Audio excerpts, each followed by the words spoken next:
Значит, вот такой я использую препарат Ревус от Фитофтора.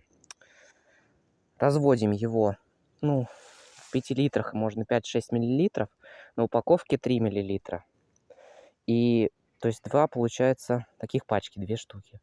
На 10 литров 3 пачки, ну, одну можно с половинкой. И опрыскиваем.